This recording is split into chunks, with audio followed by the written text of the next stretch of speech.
Teman-teman, hari ini Kak Uma punya tugas besar. Lah gimana nggak besar? Lihat tuh, ada 3 ekor gajah yang harus dimandikan biar bersih. Yang 2 ekor sih sudah dewasa dan cukup bersahabat. Tapi yang 1 ekor ini nih, kelakuannya usil, nggak bisa diam. Kau mah nggak peka nih. Mungkin si gajah kecil iri pengen ikut dimandiin. Baru mandiin sebentar, Kak Uma sudah punya teman baru aja nih di sini. Perkenalkan, si paling gemesin ini namanya Rawana. Rawana adalah gajah jantan anakan yang baru berusia sekitar 2 tahun. Ya, walaupun masih terbilang anak-anak, jangan bandingkan dengan manusia ya. Kecil-kecil begini, tinggi Rawana sudah melebihi tinggi Kak Uma loh. Apalagi untuk berat badannya. Bobot Rawana sudah mencapai kisaran 6,5 kuintal. Oh iya. Tuh, Tang, lihat Tang. Gadingnya Tang. Tuh. Wah. Lihat tuh, Tang. Teman, gading gajah Asia memang mulai tumbuh saat usianya menginjak 2 tahun. Tapi, teman di rumah tahu nggak kalau gading gajah itu sebenarnya adalah gigi? Gading adalah gigi seri yang membesar dan terus tumbuh sepanjang hidup gajah. Gak cuma itu, di dalam mulut kecilnya, gigi-gigi gajah Rawana juga mulai komplit tuh.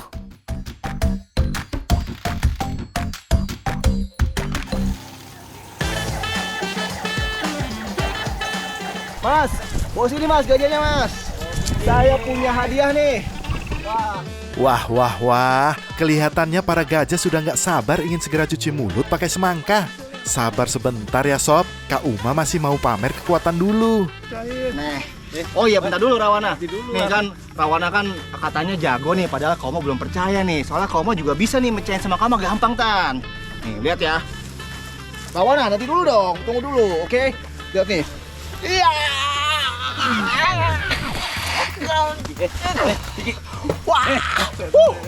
Wah. Perjuangan kedua.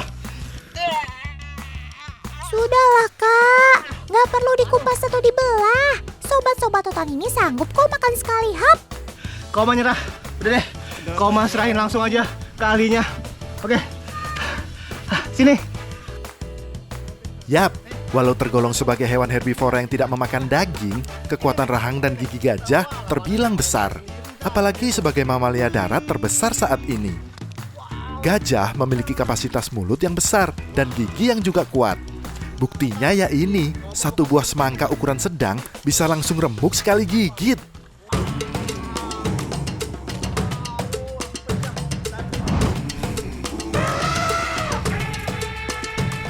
Sambil memantau situasi sekitar konservasi, Kak Uma dan para mahot akan keliling bersama gajah menuju tempat main favorit gajah di sini. Selain sapi ataupun kuda, pada masa lalu gajah juga sangat berperan penting dalam kehidupan sosial masyarakat dunia. Dari mulai transportasi barang dan manusia, urusan perdagangan sampai peperangan.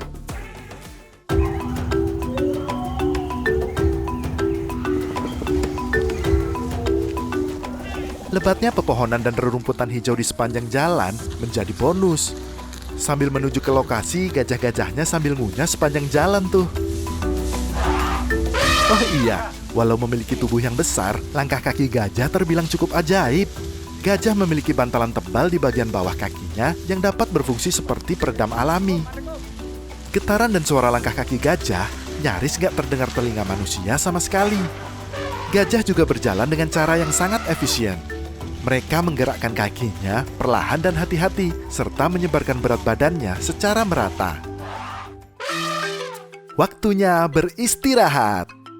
Aliran air di sungai kecil ternyata cukup menarik perhatian para gajah. Maklumlah, aktivitas bermain air bukan hanya menyenangkan bagi gajah, tapi juga memberikan manfaat besar untuk kesehatan dan kelangsungan hidup mereka. Gajah tidak memiliki banyak kelenjar keringat, sehingga mereka sulit untuk mendinginkan tubuh melalui keringat seperti manusia. Bermain air atau berendam membantu gajah untuk mengatur suhu tubuh mereka, terutama di lingkungan yang panas. Dengan merendam tubuh mereka di air, gajah dapat mendinginkan diri dan menjaga suhu tubuh mereka tetap stabil. Air juga membantu gajah untuk membersihkan tubuh dari kotoran, debu dan parasit yang menempel pada tubuh mereka. Nah, kelihatan. Jadi belalainya nih digunakan untuk membersihkan badannya dari rumput-rumput dan tanah yang menempel di tubuh gajah ini, Tan. Tuh, lihat tuh, Tan. Oh iya, belalai gajah punya banyak fungsi loh. Salah satunya untuk meminum air.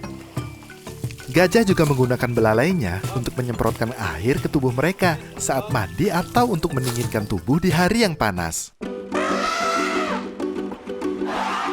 Oh iya, belalai gajah memiliki sekitar 40.000 otot sehingga sangat kuat dan fleksibel. Hal ini memungkinkan mereka untuk mengangkat benda berat atau mengambil objek kecil dengan cukup baik.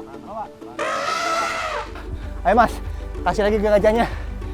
Kamu nggak bisa kalah nih. Oke, siap. Ayo gajah. Hiya! Agak lain sih, jarang-jarang loh ada gajah mau diajak lomba tarik tambang. Kak Uma cuma penasaran aja, sebesar apa sih tenaga yang harus Kak Uma keluarkan untuk gajah sebesar ini. Gak nyangka, ternyata memang sekuat itu kamu Sob. Kamu sama sekali gak bergeser sedikit pun. Asal tahu saja teman, bobot satu gajah Asia dewasa seperti ini bisa mencapai lebih dari 2.500 kg. Lagian kau mah ada-ada aja, tarik tambang sama gajah. Aduh, Tan.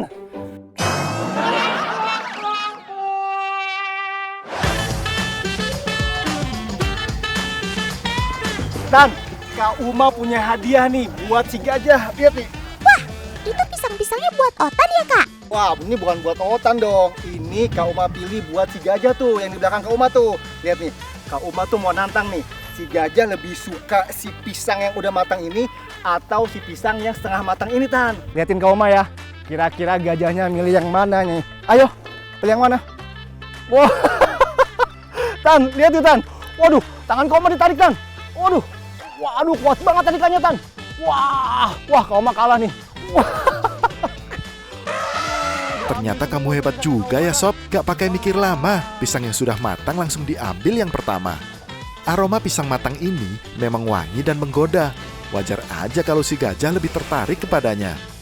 Gajah memiliki indera penciuman paling kuat di antara semua mamalia darat. Katanya sih, gajah memiliki sekitar 2.000 gen penciuman, jumlah yang jauh lebih banyak daripada anjing dan manusia. Jelas, ini memungkinkan gajah untuk mendeteksi berbagai bau dengan sangat akurat. Wah, Tan, lihat, kayaknya pisang yang matang udah mau habis nih. Tapi, kamu penasaran nih, kalau Kak Uma kasih pisang setengah matang ini, kira-kira si gajah mau nggak ya? Yap, sebenarnya pisang adalah salah satu buah favorit gajah-gajah di sini. Mau matang ataupun tidak, biasanya gajah tetap akan memakan pisang. Wajar aja sih, dengan ukuran tubuh yang jumbo, makan memang menjadi kegiatan utama penunjang hidup gajah. Sederhananya, jumlah makanan gajah setiap hari sama dengan sekitar 10-20% berat tubuhnya.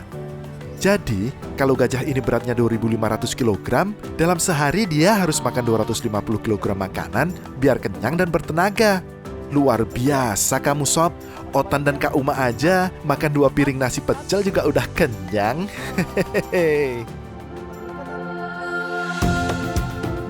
Oh iya, di konservasi gak hanya aktivitas dan makanan saja yang harus dijaga untuk gajah.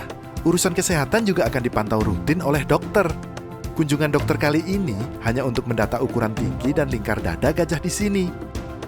Dari data yang terkumpul, biasanya akan menjadi rujukan untuk pemberian obat atau vitamin rutin demi kesehatan para gajah di sini.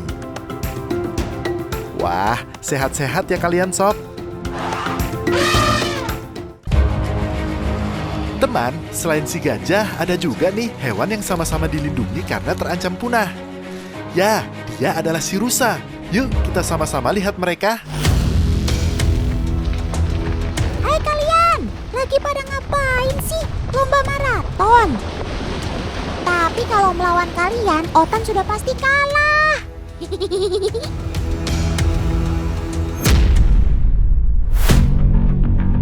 Ambulans, mana ambulans? Ada bayi rusa yang baru saja terjatuh dalam perlombaan ini. Ayo Sob, segera bangkit. Jangan mau kalah sama yang lain. Loh, si bayi ini kok malah tiduran ya? Kamu kenapa Sob? Sepertinya bayi rusa ini telah kehabisan tenaga. Berbeda dengan rusa yang sudah dewasa. Tenaga si kecil ini belum cukup kuat berlari dalam jangka waktu yang lama. Tapi tenang, ia hanya butuh istirahat sejenak dan kemudian kembali mengejar rombongannya. Syukurlah.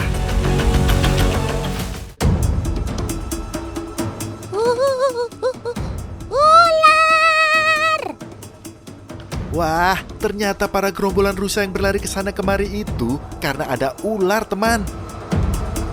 Tapi untung saja ada paman kiper yang berhasil mengevakuasinya.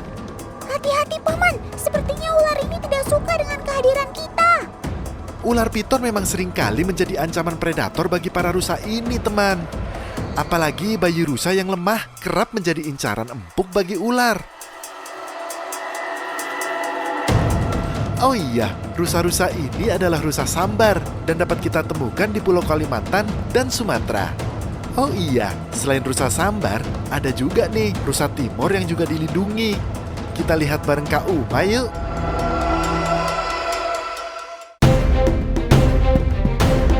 Teman, kayaknya ada yang sedang mengawasi Otan deh.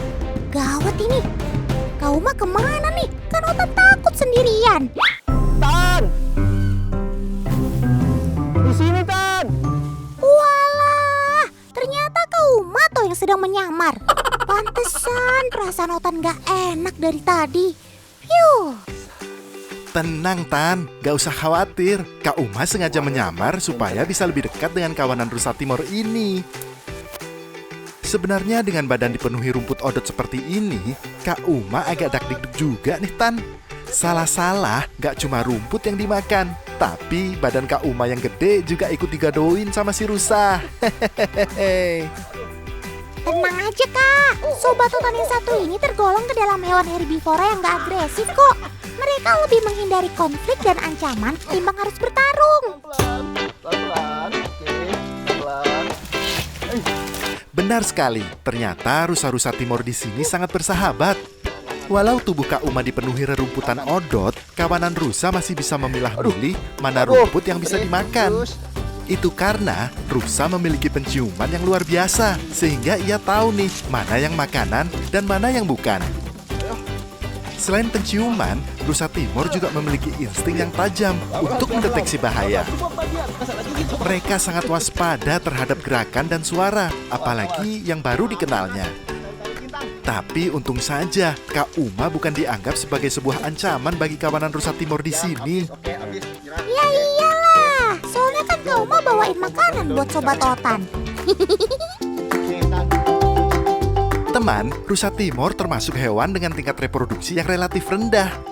Biasanya rusa timur hanya melahirkan satu anak dalam satu kelahiran dan jarang sekali memiliki anak kembar.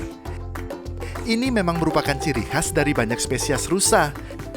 Anak rusa timur akan menyusu pada induknya selama 2 hingga 3 bulan. Setelah itu, mereka mulai makan makanan padat seperti rumput.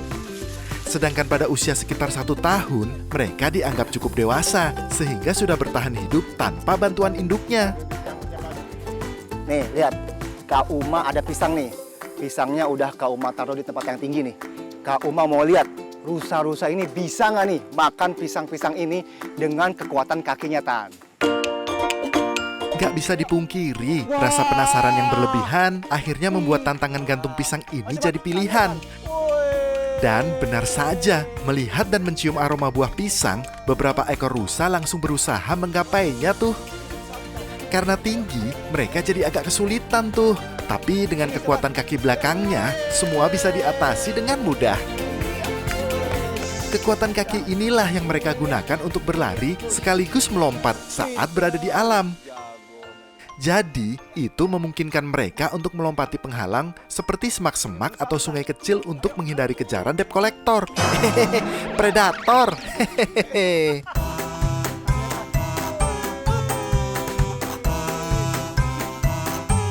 Wah, Tan, kayaknya batangnya ketinggian nih. Kak Uma mau ubah posisi. Wih, wah, sabar. Iya, Tan. Kayaknya Kak Uma naruhnya ketinggian nih. Kak Uma mau pindahin dulu deh. Bentar, aku pindahin deh. Oh iya, rusa juga memiliki kuku yang keras dan kuat di ujung kaki mereka.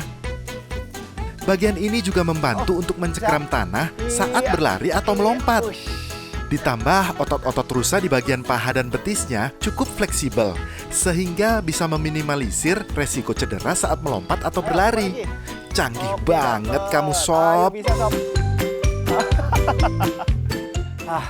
Tan, Kak Uma punya satu challenge lagi. Wah, tantangan apa tuh, Kak? Kak Uma mau ngumpetin si pepaya ini di area sini nih, Tan. Nah, kamu pengen lihat nih, si rusa-rusa ini bisa nggak sih nemuin si pepaya ini nih?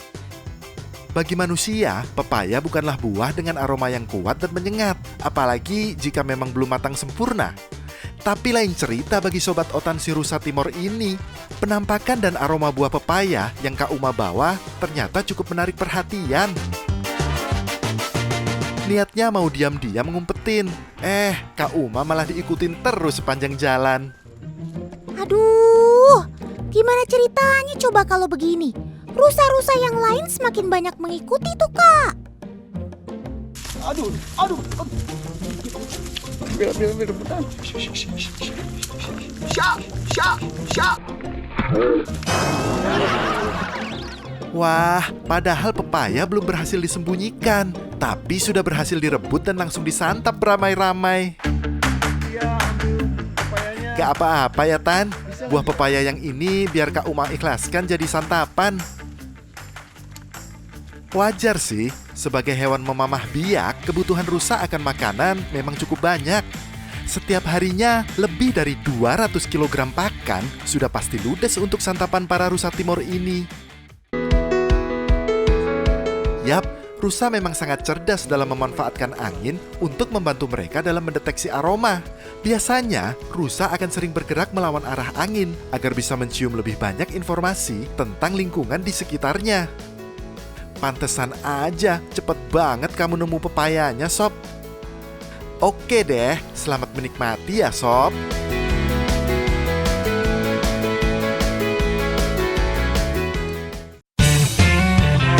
Teman, setelah ini akan ada sobat otan yang hobinya ngamuk, entah itu di pasar ataupun lintasan. Yuk setelah ini